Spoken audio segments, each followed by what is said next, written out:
Welcome to my channel. And this is English Podcast Station. All right, let's do a deep dive into Girl Meets Boy by Derek Strange.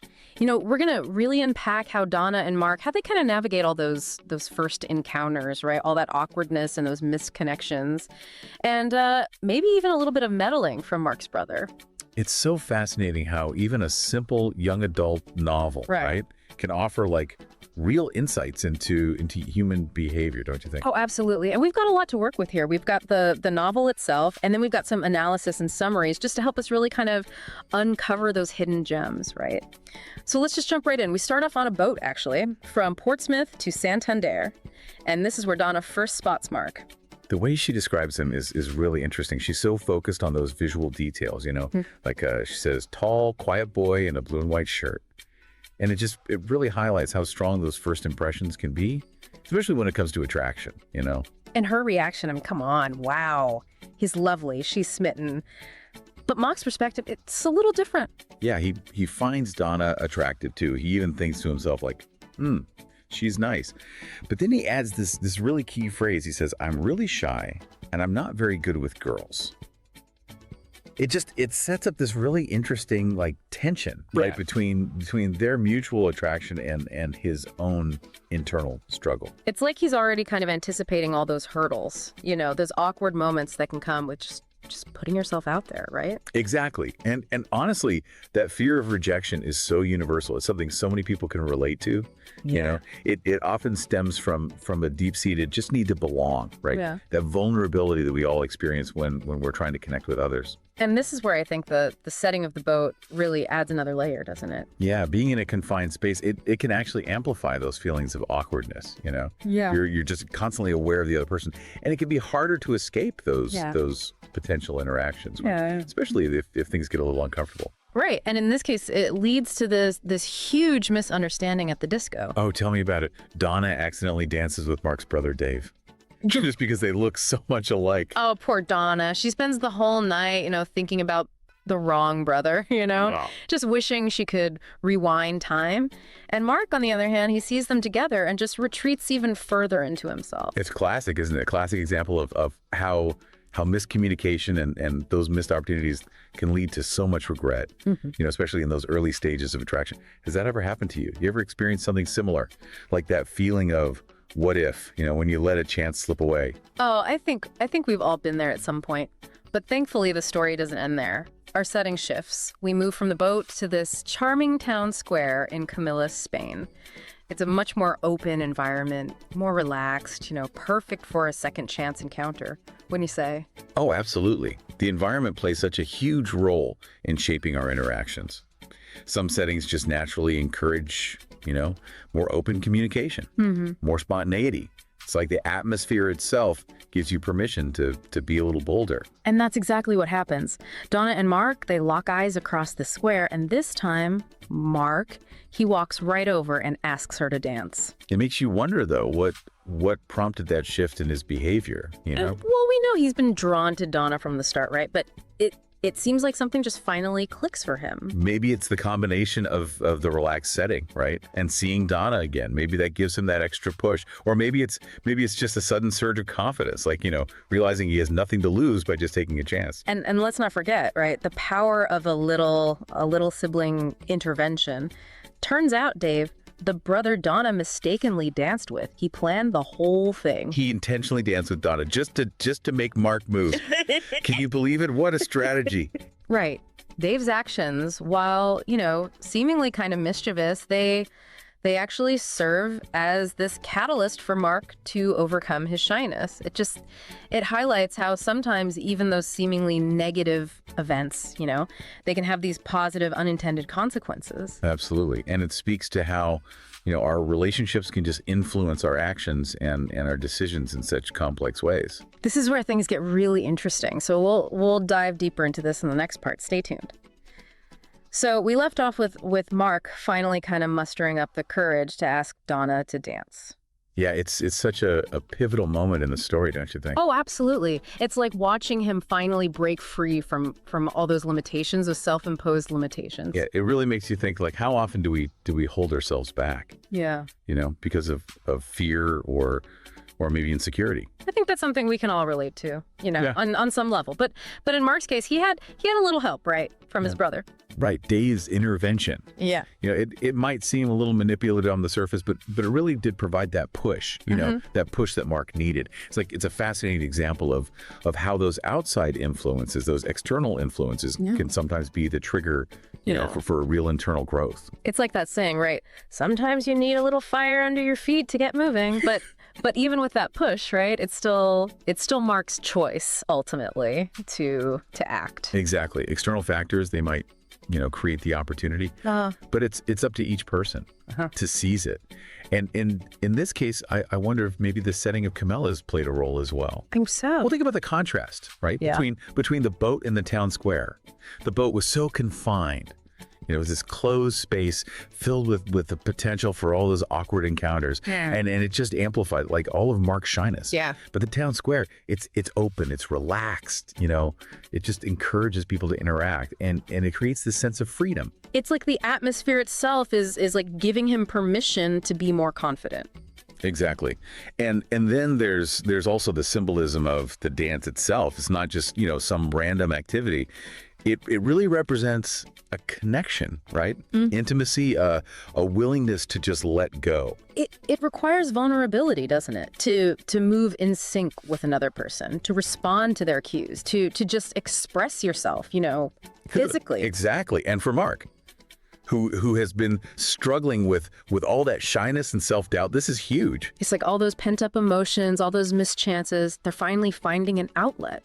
And notice how the story, it really highlights how everyone's aware of this moment. All their friends and family, they're watching, like they're holding their breath as Mark and Donna finally connect. It's like this layer of communal support, like everyone's rooting for them to succeed. It speaks to that human need for connection, right? Yeah. Not just on a romantic level, but within a social context as well. So we've got this external push from Dave. We've got this supportive environment, and we've got this really symbolic act, this act of dancing. It all comes together, right, to create this pivotal moment, this moment of transformation for Mark. And it highlights the way that internal and external factors, they interact to shape our lives. Sometimes you need a combination of both, to overcome those obstacles and really achieve personal growth. It's a really powerful message, and I think it resonates with everyone on some level. But before we get too caught up in this heartwarming resolution, right? I want to shift our focus a little bit inward. Ah, yes. The internal landscape. That's where things get really interesting. Because as we've seen, relationships, they aren't just about chance encounters and those external nudges, right? It's about the fears, the insecurities, the hopes and the dreams that we all bring to the table. And in Girl Meets Boy, we really see this, reflected in Donna and Mark. Donna, from the very beginning, she's so open to connection. She's drawn to Mark and she isn't afraid to express it. She's proactive, even when she makes that mistake with Dave, at the disco. She doesn't let it completely derail her. She keeps hoping for another chance. Yeah, it speaks to her resilience, her optimism. She's not easily discouraged, and that inner strength. It's incredibly attractive, don't you think? Oh, absolutely. And then there's Mark. He's battling his own demons, so to speak. That shyness we talked about. It's not just a quirk. It's really a reflection of his inner struggles. Those struggles with self-doubt. And that's what makes this story so relatable for everyone listening. We've all been there. We've all had those moments where fear or insecurity has held us back. Yeah. From going after what we want. Oh, absolutely. Whether it's, a potential romantic connection, a job opportunity, or even just speaking up for ourselves, right? That inner critic can be so powerful. But what's crucial is how we respond to that voice. Do we let it control us, or do we find ways to challenge it?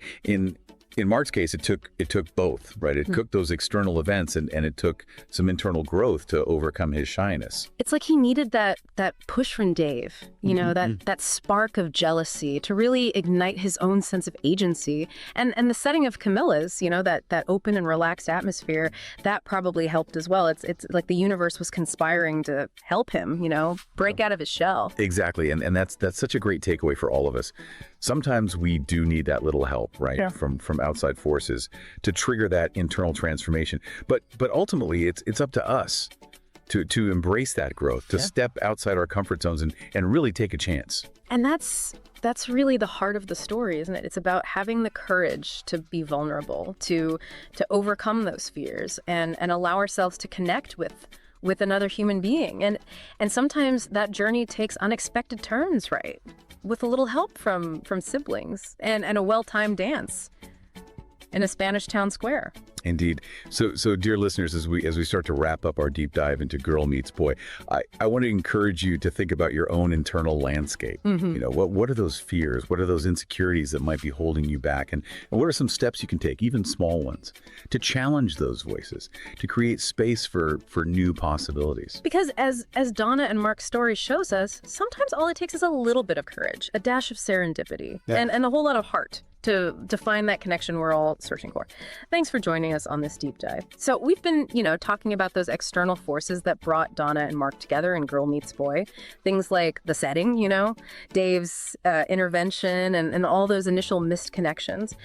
But as we mentioned before, relationships, they aren't just about those external things. It's also about what we bring to the table, right? Internally.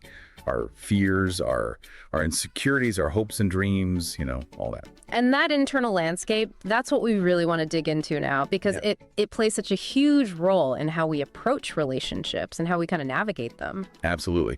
Girl Meets Boy really does a great job of showcasing this through the characters. Take Donna, for instance. Right from the start, from the moment she sees Mark, she's open to the idea of a connection. She's drawn to him, and she's not afraid to show it. Yeah. To express her interest. She doesn't play games. She doesn't try to hide her feelings. She's very direct about it, and I think that's really refreshing. Oh, I agree. And even when she makes that mistake with Dave at the disco, she doesn't let it completely derail her. She's resilient. She's got that optimism. She keeps hoping for another chance. It speaks to her inner strength, doesn't it? And her belief that something good can happen. Yeah. Exactly. And that kind of optimism, I think, is incredibly attractive in a potential partner, right? Yeah. It suggests a willingness to work through those challenges and a belief that things will work out in the end. Then there's Mark. He's battling his own internal things, primarily his shyness. And this is where I think things get really relatable for everyone listening. I mean, we've all been there. Right. We've all experienced that feeling of self-doubt, that inner voice that tells us we're not good enough or smart enough or brave enough. It can be so paralyzing, especially, when you're trying to connect with someone that you're attracted to. Oh, absolutely. It's important to remember that shyness, it's not just some, personality quirk. It often comes from deeper things. Yeah. Like insecurities or even past experiences. So how do we overcome that inner critic, that voice that tells us to hold back all the time? Well, as we saw with Mark, sometimes it takes a combination of things, like those external events and internal growth kind of working together. Dave's intervention, it provided that initial push, that spark of jealousy that kind of ignited Mark's sense of agency. You know what I mean? Like he needed that external challenge almost to realize that he actually had the power to change the situation. Exactly. And I think the setting of Camilla's probably played a role too, right? That open and relaxed atmosphere, I think, made it easier for him to let go of some of those inhibitions, to step outside of his comfort zone a bit. Yeah, it's a good reminder that our surroundings can have a huge impact on our behavior. Oh, they really can. But ultimately, overcoming shyness or any other internal obstacle, it requires a conscious decision to challenge those negative thoughts and those beliefs that are holding you back. It's about developing that self-awareness, building your confidence, and practicing those social skills. That might feel a little uncomfortable at first. Right, it's a process. It's not like a switch that you can just flip on. It takes effort and a willingness to be vulnerable. Exactly.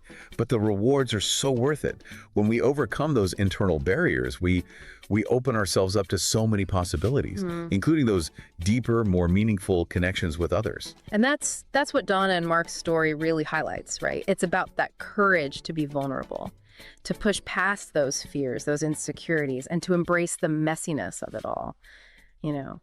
The unpredictable but ultimately rewarding journey of human connection. Absolutely. So as we wrap up our deep dive into Girl Meets Boy, I encourage all of you listening to think about your own internal landscape.